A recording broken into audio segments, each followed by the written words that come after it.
Hi and welcome to another episode of Talk to Experts. I'm Jishoy and today we're going to be talking about stress in students.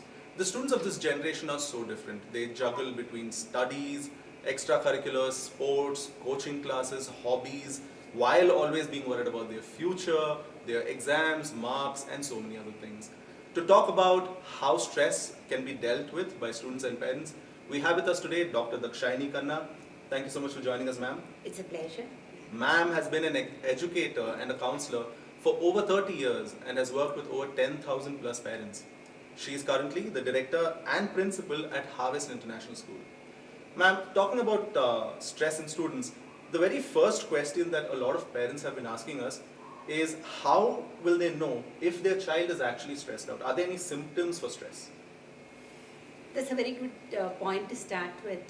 Today's conditions are such that when you're looking at children who are coming into the class, a baby who is 3 years old who has just joined the school, I'm amazed to see that he is going through stress, which never used to happen before. This starts with a young age when the kids enter the classroom, and the kind of stress that you can expect is of varied degrees. A child who is 3.5-year-old, I can very clearly see that when he is not interested in playing, not interested in eating a chocolate, or not interested in going back home, I see that there is a stress in the child, because immediately you can make out that there is a sibling that has come into the family, and that's the reason the child is feeling neglected. He's feeling that somebody else has taken his position and he is unable to do it. Very clear-cut symptoms you can see.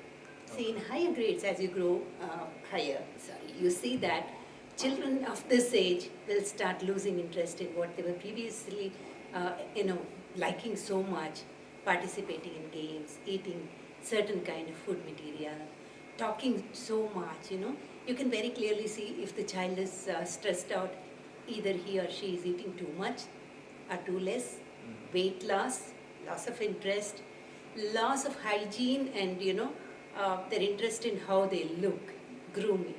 You can very clearly see these are the symptoms that are going to be there. Basically, when you come to the teenage, that's a different kind of expression. They become aggressive. They are least interested in things that they wanted to. Their relationships change. Right. And you see that their performance also dips. So you can very clearly make out that the child is going through stress. Ma'am, you said something interesting about two different age groups. One is the younger children and the older kids. What could be the different causes for this kind of stress to emerge in each of these different age groups?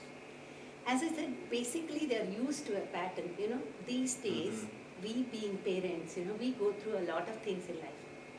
One is this socio-economic status that we actually want to. Right. So what happens is both the parents are working and they feel guilty that they're not able to give the time that they're expected to their children. Right. That is where we start ensuring that we get everything that the child needs. That is one of the reasons that causes stress. As a psychologist and as I have studied this behavior in children, you can see that when children have too much of lenience and too much of money, that itself is a stress for them. They actually want subconsciously that somebody has to come and guide them, which doesn't happen. Okay. And there the stress starts. And the second thing is, you treat them as fragile objects. You feel that, okay, if I yell at him, what could be the cause? I have been seeing that so many deaths happen. There's a depression that is being caused. I'm scared as a parent as to, can I go to this extent of punishing him? Right. The teacher in school is also equally worried, Right. thinking that, what if I raise my voice? What will happen to the child? First of all, he is going through stress. All these are the reasons that actually children think that, they are expected to do certain things, and they take advantage of it also because there is no guidance. Right. Basically what happens is, in case a child is not winning a trophy or he is not top of the class, the parent feels so bad that she or he comes and tells me, "Ma'am, this is the gift. You can wrap it and give it off. I just want my child to be happy." Okay. Instead, see, what are they doing? They're actually making the child believe that even if he doesn't perform, he can get the trophy or gift that he wants. Okay. You are actually creating that kind of feeling in the child, and when he actually faces the real world and knows that this cannot be done anymore, he gets into stress. Okay. So it is the faulty parenting sometimes, if I can call it that way.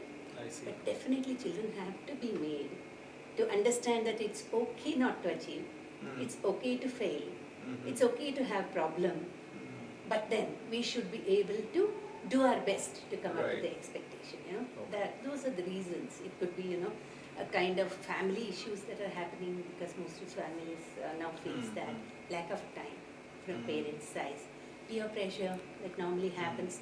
The other child has got an iPhone and I do not have one, yeah.